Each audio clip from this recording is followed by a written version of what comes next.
ಬಿಬಿಎಂಪಿಯ 969 ಕೋಟಿ ಹಗರಣದ ಬೆನ್ನು ಬಿದ್ದಿದೆ ಇಡಿ. 2016ರಲ್ಲಿ ನಡೆದಿದ್ದ ಬೋರ್ವೆಲ್ ಹಗರಣ ಇದು. ಈ ಹಗರಣವನ್ನ ಕೆದಕ್ತಾ ಇದೆ ಇಡಿ. ಬೆಂಗಳೂರು ವ್ಯಾಪ್ತಿಯಲ್ಲಿ ಬಿಬಿಎಂಪಿ ಕೊರೆಸಿದ್ದ ಬೋರ್ವೆಲ್ ಕೊರೆಸೋ ಯೋಜನೆಯಲ್ಲಿ ಆದಂತ ಹಗರಣ ಇದು. 969 ಕೋಟಿಯ ಹಗರಣ 2016, 17, 18ನೇ ಸಾಲಿನಲ್ಲಿ ಆದಂತಹ ಹಗರಣ. ಇದರ ಬಗ್ಗೆ ಈಗ ಇಡಿ ಅಧಿಕಾರಿಗಳು ಪರಿಶೀಲನೆ ನಡೆಸಿದ. ಬಿಬಿಎಂಪಿಗೆ ಇಡಿ ಶಾಕ್ ಕೊಟ್ಟಿದೆ. 2016, 17, 18ನೇ ಸಾಲಿನಲ್ಲಿ 968 ಕೋಟಿ ಖರ್ಚು ಮಾಡಿ 9558 ಕೊಳವೆ ಬಾವಿಗಳನ್ನ ಕೊರೆಯೋದಕ್ಕೆ ಪಾಲಿಕೆ ಶುರು ಮಾಡುತ್ತೆ. ಈ ಪ್ರಕರಣಕ್ಕೆ ಸಂಬಂಧಿಸಿದಂತೆ ಇಡಿ ಅಧಿಕಾರಿಗಳು ಬಿಬಿಎಂಪಿ ಕೇಂದ್ರ ಕಚೇರಿಯಲ್ಲಿ ತಲಾಶ್ ನಡೆಸಿದ್ದಾರೆ. ಬೆಳಗ್ಗೆ 11 ಗಂಟೆಯಿಂದ ಪರಿಶೀಲನೆ ನಡೀತಾ ಇದೆ. 7 ಇಡಿ ಅಧಿಕಾರಿಗಳ ತಂಡ ಕಾರ್ಯಾಚರಣೆ ನಡೆಸಿದೆ. ಅಧಿಕಾರಿಗಳು ದಾಖಲೆಗಳ ಪರಿಶೀಲನೆಯನ್ನ ನಡೆಸಿದ್ದಾರೆ. 2016ರಲ್ಲಿ ನಡೆದಿರುವ ಬೋರ್ವೆಲ್ ಹಗರಣಕ್ಕೆ ಸಂಬಂಧಿಸಿದಂತೆ ರೇಡ್ ನಡೆದಿದೆ. ಬೆಂಗಳೂರು ವ್ಯಾಪ್ತಿಯಲ್ಲಿ ಬೋರ್ವೆಲ್ ಕೊರೆಸಿದ್ದಂತಹ ಬಿಬಿಎಂಪಿ 9558 ಕೊಳವೆ ಬಾವಿಯನ್ನ ಕೊರೆಸೋದಕ್ಕೆ ಬಿಬಿಎಂಪಿ ಶುರು ಮಾಡುತ್ತೆ. ಅನಂತರ 976 ಶುದ್ಧ ಕುಡಿಯೋ ನೀರಿನ ಘಟಕ ಸ್ಥಾಪನೆ ಮಾಡಲಾಗಿದೆ ಅನ್ನೋ ಲೆಕ್ಕ ಕೊಡುತ್ತೆ. 9588 ಕೊಳವೆ ಬಾವಿಗಳಲ್ಲಿ ಒಂದು 10% ಕೊಳವೆ ಬಾವಿಗಳ ದಾಖಲೆ ಕೊಡೋದಕ್ಕೂ ಕೂಡ ಪಾಲಿಕೆ ಅಧಿಕಾರಿಗಳು ವಿಫಲರಾಗ್ತಾರೆ.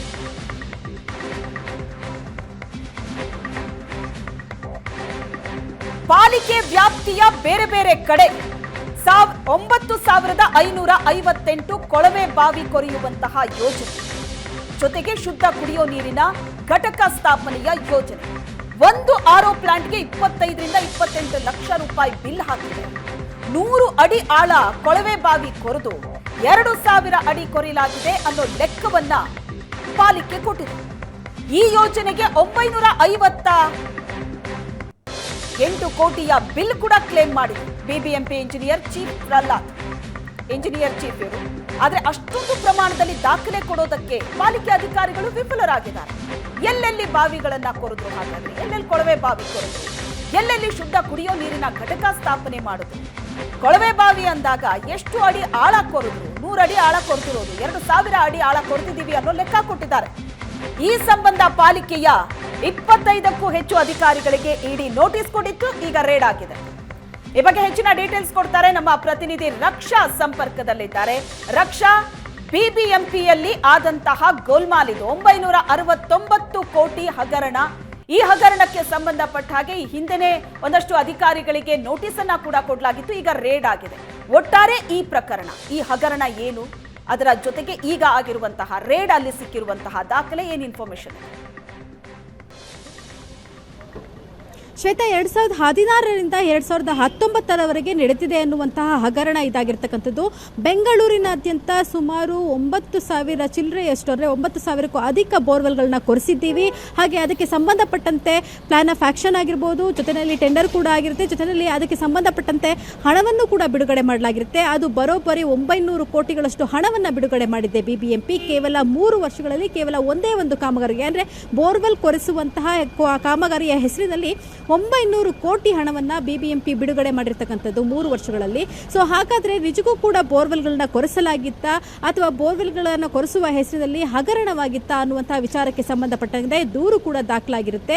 ಈ ವಿಚಾರವಾಗಿ ರಾಜರಾಜೇಶ್ವರಿ ವಲಯದಲ್ಲಿ ಹಾಗೆ ಮಹದೇವಪುರ ವಲಯದಲ್ಲಿ ಬಹಳಷ್ಟು ಹಗರಣ ಆಗಿದೆ ಅನ್ನುವಂತಹ ಒಂದು ದೂರು ಕೂಡ ದಾಖಲಾಗಿರುತ್ತೆ. ಸೊ ಆ ದೂರಿನ ಅನ್ವಯ ಸಾಕಷ್ಟು ನೋಟಿಸ್ಗಳನ್ನು ಕೂಡ ಈಗಾಗಲೇ ನೀಡಲಾಗಿರುತ್ತೆ. ಆದರೆ ನೋಟಿಸ್ಗಳಿಗೆ ಸರಿಯಾಗಿ ಉತ್ತರ ಬಾರದಿದ್ದ ಕಾರಣಕ್ಕೆ ಇಡಿ ಇವತ್ತು ಏಕಾಏಕಿ ಬಿಬಿಎಂಪಿಯ ಮೇಲೆ ರೈಡ್ ಮಾಡಿರ್ತಕ್ಕಂಥದ್ದು. ಬೆಳಗ್ಗೆ 11 ಗಂಟೆ ಸುಮಾರಿಗೆ ಇಡಿಯ 7ಕ್ಕೂ ಅಧಿಕ ಜನ ಅಧಿಕಾರಿಗಳು BBMPಯನ್ನು ಪ್ರವೇಶ ಮಾಡ್ತಾರೆ. BBMPಯ ಮುಖ್ಯ ಕಚೇರಿಗೆ ಬರ್ತಾರೆ. BBMPಯ ಮುಖ್ಯ ಕಚೇರಿಯಲ್ಲಿ ಬಂದು ಆ ಒಂದು ಮುಖ್ಯ ಕಚೇರಿಯಲ್ಲಿ ಇರ್ತಕ್ಕಂಥ ಚೀಫ್ ಇಂಜಿನಿಯರ್ ಮುಖ್ಯ ಕಚೇರಿಗೆ BBMP ಅಧಿಕಾರಿಗಳು ದಾಳಿಯನ್ನು ನಡೆಸಿದ್ದಾರೆ. ಬೆಳಗಿನಿಂದಲೂ ಕೂಡ ಸಾಕಷ್ಟು ಲೆಕ್ಕಪತ್ರಗಳನ್ನು ನೋಡಲಾಗಿರ್ತಕ್ಕಂಥ ಸಾಕಷ್ಟು ದಾಖಲೆಗಳನ್ನು ಪರಿಶೀಲನೆ ಮಾಡಿದ್ದಾರೆ. ಸಾಕಷ್ಟು ಮಾಹಿತಿಗಳನ್ನು ಬೋರ್ವೆಲ್ ಕೊರೆಸಿದಂತಹ ವಿಚಾರಕ್ಕಿರ್ಬೋದು, ಹಾಗೆ ಶುದ್ಧ ಕುಡಿಯುವ ನೀರಿನ ಘಟಕಗಳನ್ನು ನಿರ್ಮಾಣ ಮಾಡಿರುವಂತಹ ವಿಚಾರಕ್ಕೂ ಕೂಡ ಸಾಕಷ್ಟು ಮಾಹಿತಿಯನ್ನು ಪಡೆಯುವಂತಹ ಒಂದು ಪ್ರಯತ್ನವನ್ನು ಇಡಿ ಅಧಿಕಾರಿಗಳು ಮಾಡಿದ್ದಾರೆ.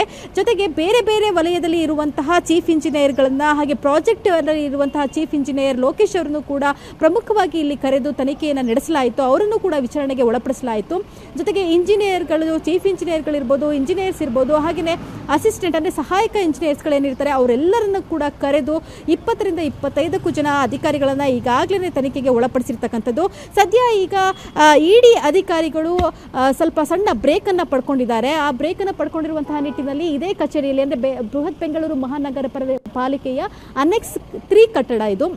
ಅಂದರೆ ಕಚೇರಿಯ ಆವರಣದಲ್ಲಿ, ಮುಖ್ಯ ಕಚೇರಿ ಏನಿದೆ ಅದರ ಆವರಣದಲ್ಲೇ ಇರುವಂತಹ ಅನೆಕ್ಸ್ 3 ಕಟ್ಟಡ. ಇದರಲ್ಲಿರುವಂತಹ 6ನೇ ಮಹಡಿಯಲ್ಲಿ ಸದ್ಯ ಇಡಿ ಅಧಿಕಾರಿಗಳಿದ್ದಾರೆ.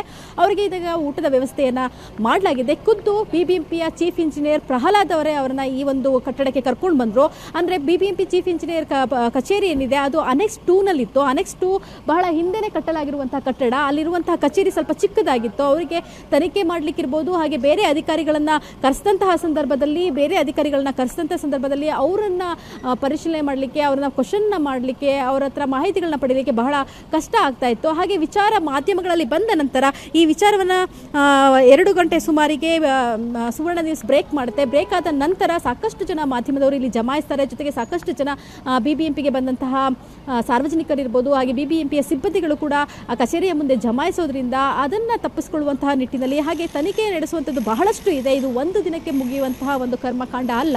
ಹಗರಣದ ಒಂದು ಆಳ ಬಹಳಷ್ಟು ಇರೋದ್ರಿಂದ, ಹಗರಣಕ್ಕೆ ಸಂಬಂಧಪಟ್ಟಂತಹ ದಾಖಲೆಗಳನ್ನು ತೆಗೆಯೋದಕ್ಕೆ ಬಹಳಷ್ಟು ದಿನಗಳು ಬೇಕಾಗಿರೋದ್ರಿಂದ ಸುಮಾರು 1 ವಾರಗಳ ಕಾಲ ಈ ಒಂದು ತನಿಖೆ ಮುಂದಕ್ಕೆ ಸಾಗುವಂಥದ್ದು, ಈ ವಿಚಾರಣೆ ಮುಂದಕ್ಕೆ ಸಾಗುವಂಥ ಸಾಧ್ಯತೆಗಳು ಇದೆ. ಅದರಲ್ಲೂ ಕೂಡ 2-3 ದಿನ ಅಂತೂ ಖಂಡಿತವಾಗಿ ಸಾಗುತ್ತೆ. ಆ ನಿಟ್ಟಿನಲ್ಲಿ ಇದೀಗ ಇಡಿ ಅಧಿಕಾರಿಗಳು ತಮಗೆ ಸಪ್ರೇಟ್ ಆಗಿರುವಂತಹ ಕಚೇರಿ ಬೇಕು, ಅಂದರೆ ರೂಮ್ ಬೇಕು, ಸುಸಜ್ಜಿತವಾಗಿರುವಂಥದ್ದು, ಹಾಗೆಯೇ ವ್ಯವಸ್ಥೆ ಬೇಕು ಉಳ್ಕೊಳ್ಳಿಕ್ಕೆ ಅನ್ನುವಂಥದ್ದು ಕೂಡ ಹೇಳಿದ್ದಾರೆ ಅಂತಕ್ಕಂಥದ್ದು. ಆ ನಿಟ್ಟಿನಲ್ಲಿ ಸಾಕಷ್ಟು ವ್ಯವಸ್ಥೆಗಳನ್ನು BBMP ಮಾಡಿರ್ತಕ್ಕಂಥದ್ದು. ಸದ್ಯ BBMPಯ ಅನೆಕ್ಸ್ 3 ಕಟ್ಟಡದಲ್ಲಿ ಇದೀಗ ಇಡಿ ಅಧಿಕಾರಿಗಳು ಬ್ರೇಕ್ ಪಡ್ಕೊಂಡಿದ್ದಾರೆ ಊಟದ ಹಿನ್ನೆಲೆಯಲ್ಲಿ. ಅದಾದ ನಂತರ ಮತ್ತೆ ವಿಚಾರಣೆ ಮುಂದುವರಿಸ್ತಾರೆ. ಶ್ವೇತಾ. ಎಸ್ ರಕ್ಷಾ, ಹಾಗೆ ಸಂಪರ್ಕದಲ್ಲಿರಿ.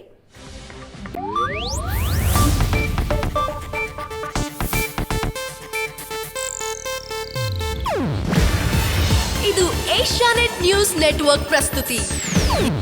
ನೀವು ನೋಡ್ತಿದ್ದೀರಾ ಏಷ್ಯಾನೆಟ್ ಸುವರ್ಣ ನ್ಯೂಸ್.